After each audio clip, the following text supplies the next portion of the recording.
Hi అండి, welcome to Jyothish kitchen. ఈరోజు మన కిచెన్లో ఆకుకూర అండి, పప్పు మెంతికూర. మెంతికూర చాలా హెల్త్ బెనిఫిట్స్ ఉన్నాయి కదండి. మెంతికూరలోనూ చాలా మంచి పోషక వల్ల ఉన్న ఆకుకూర అది. పప్పు మెంతికూర ఏ విధంగా చేయాలో చూసేద్దామండి ఇప్పుడు. ఇదిగోండి, పప్పు మెంతికూర వండడం కోసం నేను 2 కట్టల మెంతికూర తీసుకున్నాను.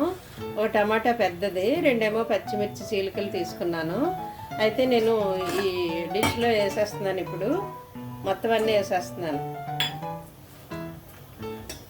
టమాటో, మెంతికూర, ఈ పచ్చిమిర్చి కూడా ఇందులో వేసేస్తున్నానండి. పప్పు ఏమో నేను కుక్కర్లో ఉడకబెట్టుకున్నాను, ఎందుకంటే నాకు పెద్ద కుక్కర్ ఉంది. ఒక గిన్నెలో రైస్, ఒక గిన్నెలో పప్పు పెట్టేసుకుంటాను నేను. ఓకే, మెంతికూర వేసేసాను.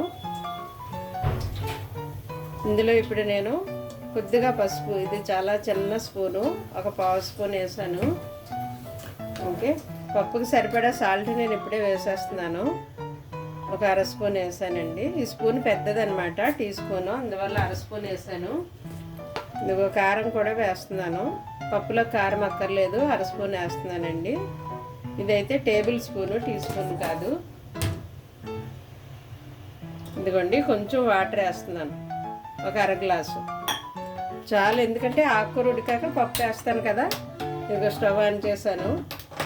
ఆకుకూర ఉడికాక పప్పు యాడ్ చేసినప్పుడు అవసరమైతే మళ్ళీ వాటర్ వేసుకోవచ్చు. ఇది కొంచెం ఉడికిన తర్వాత పప్పు యాడ్ చేస్తాను నేను ఇందులో. ఇదిగోండి, ఆకుకూర ఉడికిపోయింది. నేను ఇందులో పప్పు యాడ్ చేస్తాను ఇప్పుడు. పప్పు నేను ఆల్రెడీ కుక్కర్లో ఉడకబెట్టుకున్నాను దీన్ని. కొన్ని ఆకుకూరలు పప్పులో వేసి కుక్కర్లో డైరెక్ట్ పెట్టేయచ్చండి, ఉడుకుతాయి. కొన్ని ఆకుకూరలు వేస్తే పప్పు ఉడకదనమాట. అందువల్ల మనం ఇలా విడిగా కూడా ఉడకబెట్టుకోవచ్చు.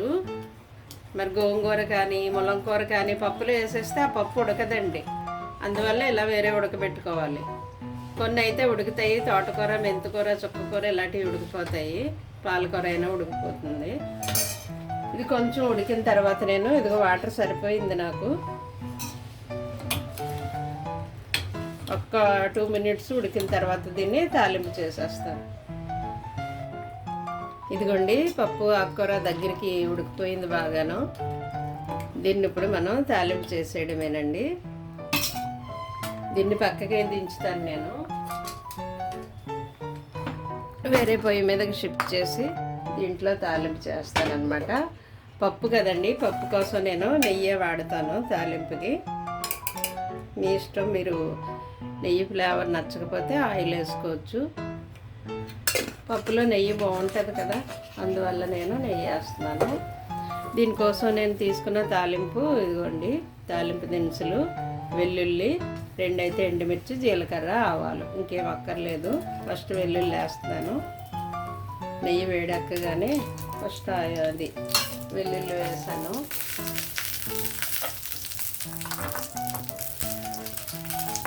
ఈ కొంచెం వేడెక్కిన తర్వాత మిగిలిన వేసేయడమేనండి. ఇది ఆకుకూర కాబట్టి నేను కరివేపాకు ఏమి వేయట్లేదు.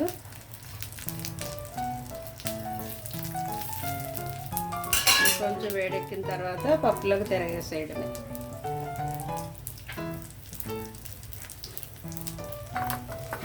చూడండి, మరి మాడిపోకూడదు, తాలింపు వేగాలంతే.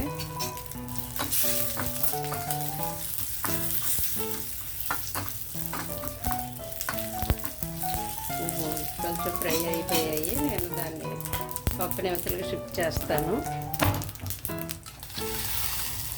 చూడండి,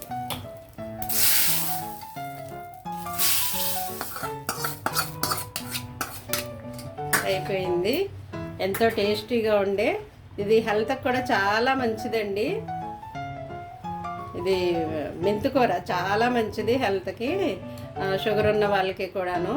అప్పుడప్పుడు ఇలాగ మరి వీక్లీ 2 టైమ్స్ అయినా 3 టైమ్స్ అయినా ఆకుకూరలో పప్పులో వేసి వండుకుంటే మంచిది. ఫ్రై అయినా, పచ్చడైనా, పప్పులో అయినాను. మెంతికూర చాలా మంచిది కదండి హెల్త్కి. ఎంతో ఆరోగ్యకరమైన, రుచికరమైన మన పప్పు మెంతికూర రెడీ అయిపోయింది. Thank you.